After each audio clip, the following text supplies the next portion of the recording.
Hai semuanya, welcome back to Berita Lenida, Minutes with Dentist. Thank you buat udah klik video ini. Yuk kita belajar mengenai gigi mulut lagi. Sebelumnya aku seneng nih dengan video yang sudah aku upload tentang bagaimana meningkatkan keefektivitasan dari telekonsultasi dengan dokter gigi. Aku merasa sih banyak pasien yang sudah mengungkapkan dan menjelaskan dengan detail keluhan-keluhannya.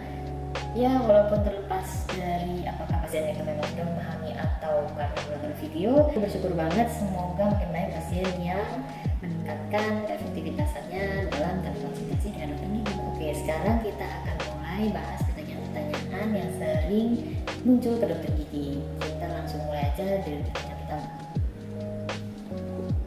Oke, kenapa sih check up itu harus 6 bulan sekali ke dokter gigi? 6 bulan ini adalah jangka waktu yang dirasa tepat untuk kemudian melakukan pemeriksaan atas kondisi gigi dan mulut seseorang gitu.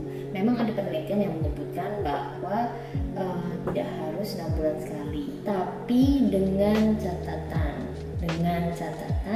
memiliki risiko yang rendah mengalami penyakit gigi dan mulut. Oke, sekarang kita lihat nih dari riset kesehatan dasar yang dilakukan oleh Kementerian Kesehatan dan akan mewakili kondisi kita sebagai warga negara Indonesia.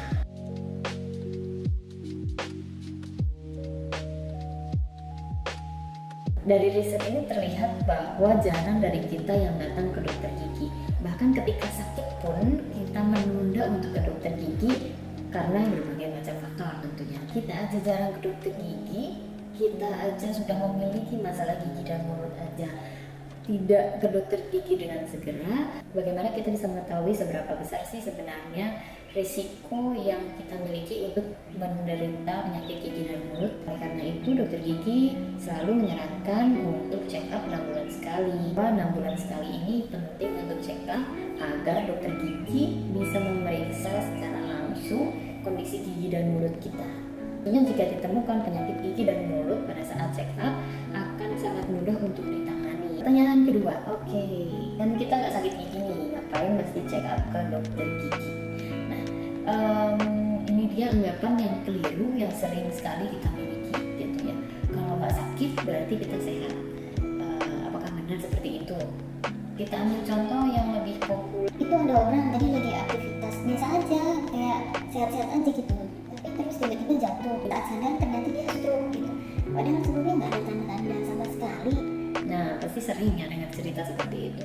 Memang penyakit itu ada yang bergejala, ada yang tidak bergejala, dan yang bergejalanya pun bisa saja di individu satu ini memunculkan gejala, di individu yang lain tidak muncul gejalanya.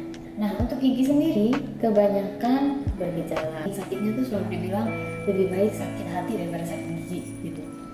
Tapi ketika gigi sudah sakit sekali, cenut-cenut, sakit berdengut, itu sebenarnya sudah pada tahap infeksi yang lebih lanjut. Jadi lubangnya udah dalam dan infeksinya udah sampai ke saluran akar gigi, dimana di dalamnya ada pembuluh darah dan saraf. Jadi bakterinya nih udah masuk ke saluran akarnya sehingga menyebabkan sakit berdenyut atau cenut-cenut atau ada yang bilang betul banget gitu.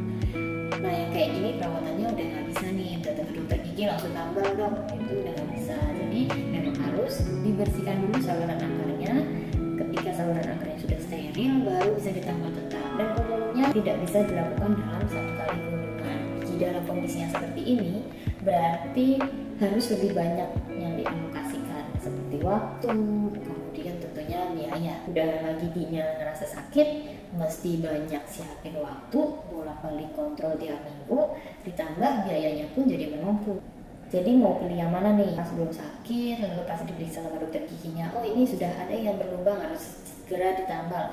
Atau lama nggak ke dokter gigi, tapi sekalinya ke dokter gigi karena sudah sakit, jadi harus bolak-balik dan juga biayanya tentunya semakin bertambah. Ini baru penyakit gigi yang kita omongin. Gimana kalau karang gigi, penyakit gusi dan tulang penyangga gigi yang umumnya tidak bergejala terlalu signifikan.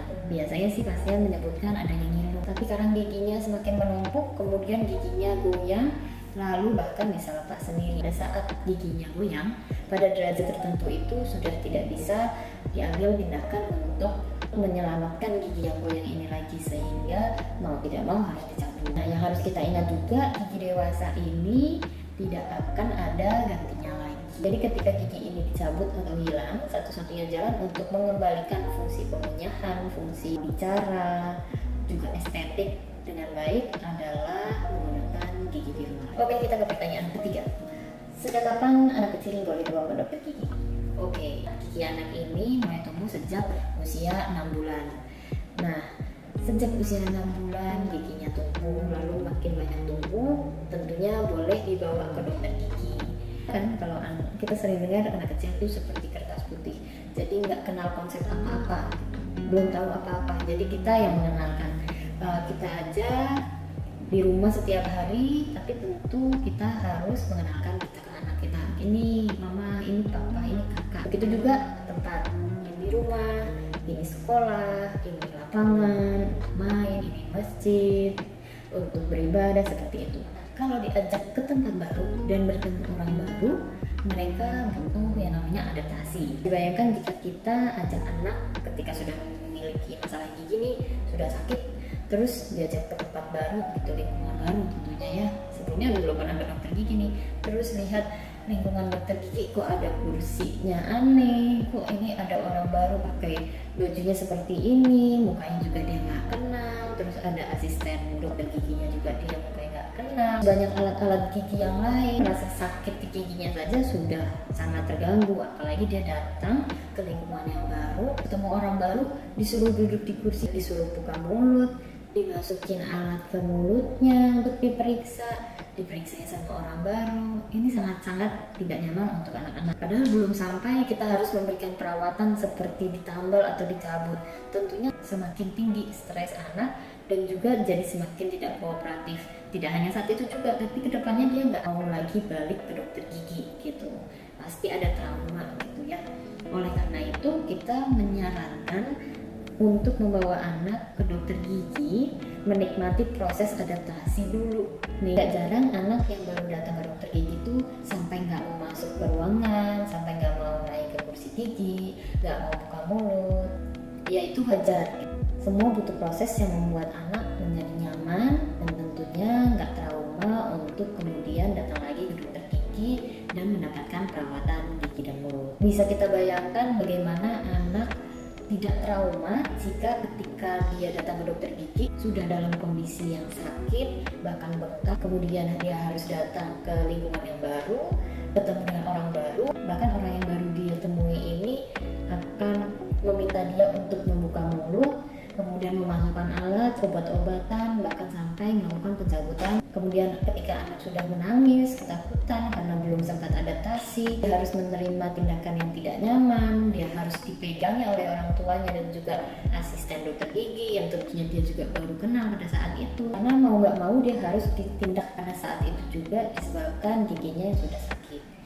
Oleh karena itu kita selalu ajak untuk orang tua membawa anak-anaknya ke dokter gigi bahkan jauh sebelum keluhan muncul di anak-anak ini, tanpa harus terburu-buru karena harus diberikan perawatan sesegera mungkin. Oke, jadi tadi itu 3 pertanyaan yang sering banget ditanyakan ke dokter gigi.